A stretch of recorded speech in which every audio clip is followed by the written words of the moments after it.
হুর মানে কি? যে সমস্ত নারীকে আল্লাহ তাআলা জান্নাতে সৃষ্টি করেছেন তাদেরকে বলা হয় হুর। জান্নাতের রমণীদের আল্লাহ তাআলা জান্নাতি পুরুষদের জন্য উপহার হিসেবে রেখেছেন। আল্লাহ তাআলা তাদেরকে জান্নাত প্রাপ্ত পুরুষদের সাথে বিয়ে দেবেন, ফলে তারা স্বামী স্ত্রী হিসেবে চিরকালের জন্য জান্নাতে বসবাস করতে থাকবে। মহান আল্লাহ বলেন, كذلك وزوجناهم بحور عين আর আমি তাদেরকে বড় চোখ বিশিষ্ট হুরদের সাথে বিয়ে দেব। জান্নাতের হুর হবে চিরকুমারী ও সমবয়সের প্রেম সোহাগিনী। জান্নাতে একজন হুর যদি দুনিয়ায় একবার দৃষ্টি দিত, তাহলে আকাশ ও জমিনের মধ্যবর্তী স্থান সুবাসে ভরে যেত। পূর্ব পশ্চিম প্রান্তকে তথা সমগ্র পৃথিবীটাকে সুসজ্জিত করে দিত।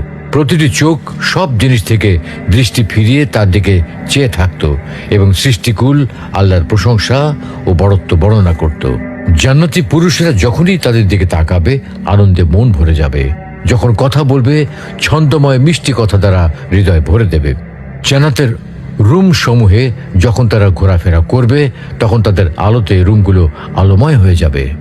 জান্নাতের অধিবাসী নারী পুরুষগণ হবে একই বয়সের পরিপূর্ণ যুবক যুবতী। জান্নাতের হুর যখন তার স্বামীর চেহারার দিকে তাকাবে, তখন তার হাসিতে জান্নাত আলোময় হয়ে উঠবে। যখন তারা স্বামীর সঙ্গে কথা বলবে, তখন কতই না সুন্দর হবে সেই কথোপকথন।